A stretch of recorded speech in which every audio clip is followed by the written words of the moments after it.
Mr. Thirumurugan GANDHI, who is a human rights activist from the state of Tamil Nadu in India and heads the May 17 movement. He is a social activist, and then he is going to speak on the Tamil Eelam issue in Sri Lanka.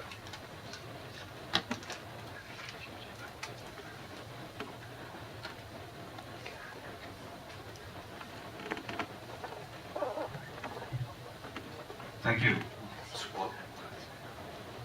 Tamil Eelam is the homeland of Tamil people in the island for more than 2,000, 3,000 years, and they are the people who actually made that a wonderful country. And the racist Buddhist racism, singular chauvinism, started with during the colonial period, and British used that as a tool to divide the Tamil and Sinhalese people to have their colonial interest intact. And so they promoted the singular chauvinism, and during the freedom struggle itself, the singular chauvinism was on the rise. And during the Second World War, British realized that the Trincomalee port, that is in the eastern part of it, this Trincomalee port is a very crucial port where it can give them the military advantage over the Japanese in the Second World War. Made them to realize that they should not lose the island, otherwise they will lose a grip on the Indian Ocean. So what they made us that the ruling elites of the singular being made as the people who can rule the country for the next the coming years.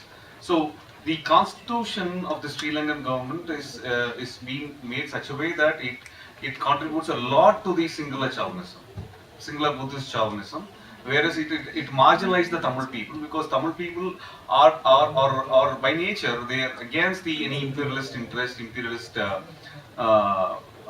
aggression against the land. So they were driving the freedom struggle in Sri Lanka.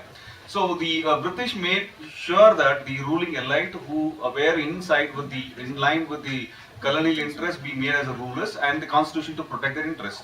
So Tamil people started their liberation aspirations not just onto the armed struggle, but initially they were onto the democratic dialogues and the peaceful means, which was not respected by the singular rulers. So in 1976, the Tamil people came together and they conducted an unofficial referendum, and in a place called Vattukotai. So the Vattukotai resolution is that to call for an independent nation carved out of Tamil homeland that's called Tamil. So they clearly gave the verdict that we cannot live together with a Sinhalese population. So after that, 1976, after that, the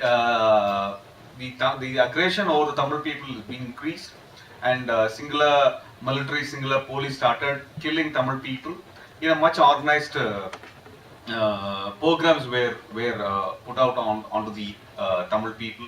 And in 1983, a large scale of violence against Tamil people. It led to a killing of 3,000 Tamil people, which was called by the Indian Prime Minister at that time as a genocide.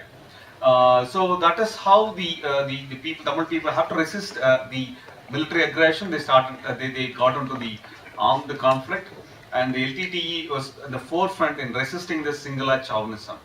And LTTE successfully stopped the aggression and the racist genocidal interest of the Sri Lankan military. And during that course in 87, Indian government intervened into the struggle. They sent the forces in the name of Indian peacekeeping forces, and that became an occupying forces that started killing Tamil people itself, and they went into conflict with the LTTE. And LTTE could able to successfully defeat the Indian mighty army, right, mighty military. Then they could able to hold on to the land, and the next 10 years in the 90s they could able to liberate their land from the singular colonial, constitutional or military rights. So that's how the Tamil Eelam was being liberated from the from the singular chauvinism. Since the development of the LTTE's capacity and the way that it can handle the war against singular military, racist military, the US imposed a ban on them in '98, so that to cripple the LTTE, and then later since until LTTE could able to win over the land and retrieve the land from the singular military, and could able to form an interim government, a de facto state, and could able to run the courts, could able to run the banks, could able to run the schools, could able to run everything where a full state can able to do it. That's how they're delivering justice to the Tamil people. And if you look at the constitution that has been derived, that designed in the Tamil Eelam de facto state, is much liberated, much more progressive than any of the constitution in the South Asian region. So it banned the caste system, things like that. Then the Western forces, for their colonial interest, for their geopolitical interest, they brought in the peace talks. And in the peace talks, they made to agree to the Sri Lankan designs where LTTE was not ready for such kind of a compromise. And then cleverly, the European Union, through the European Union, the Western forces banned the LTTE. LTTE is the only organization in the world when it was in the peace process, it was banned as a terrorist organization by the European Union. So it crippled the peace process. It made them that the world is with the singular chauvinism, racism, and singular Sri Lankan government and the singular racist government understood the message from the Western government, and they started the war by breaking the peace talks on the one side. So that's how the war started in 2007 and intensified in 2008. And end of the 2008, the Sri Lankan military, with the support of United States of America and England, India, Pakistan, China, Iran, Israel, and the whole set of countries started helping Sri Lanka to wage a war against the Tamil Eelam people. That's how the genocide have committed, and in 2009, really 146,000 people been killed. So even after the war, till date, the United Nations or the Western forces are in favor of the Sri Lankan government. Till date, a weak resolution is being brought up, and the weak resolution itself is again in favor of the Sri Lankan state. And still date, there was a pro-Chinese regime led by the Rajapaksa there was a regime change which happened, and the pro-US, pro-Western government has been put onto place now.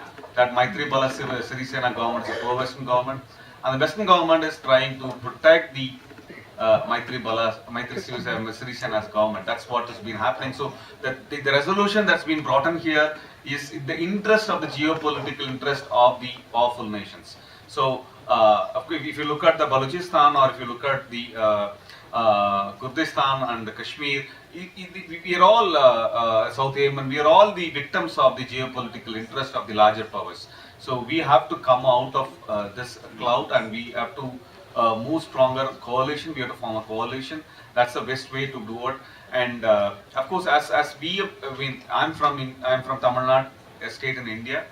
We expressed our solidarity with Tamil Eelam for the past 40-50 years, and Tamil people are always stand with the democratic rights of the Kashmiri people. And we did a protest in favor of Kurdistan people, and we also voiced for the Balochistan people, and we will be supporting Saharan people. We would say that it's the most democratic people, and the only worry thing is that the Pakistan is using Kashmiri tag to campaign against India, and India started using Baluchi against Baluchi rights for against Pakistan tag. So this, we should not get victim onto this kind of games, and we should move ahead of this thing. And whenever India comes in support of certain freedom struggle, you have to be very cautious. That is something, a lesson that we learned. And when the Kachins from Burma wanted a support of Indian government, those rebels being invited for a training, and the Indian government invited them for a training and killed them all. So that's what they did for Tamil Eelam people also. They created about half a dozen rebel and militant groups, and they made them to fight each other, kill each other. So this is the character of Brahminical India. So the Brahminical India is an oppressive in nature. So it kills its own people. So we want to inform our comrades from Balochistan, be careful with India.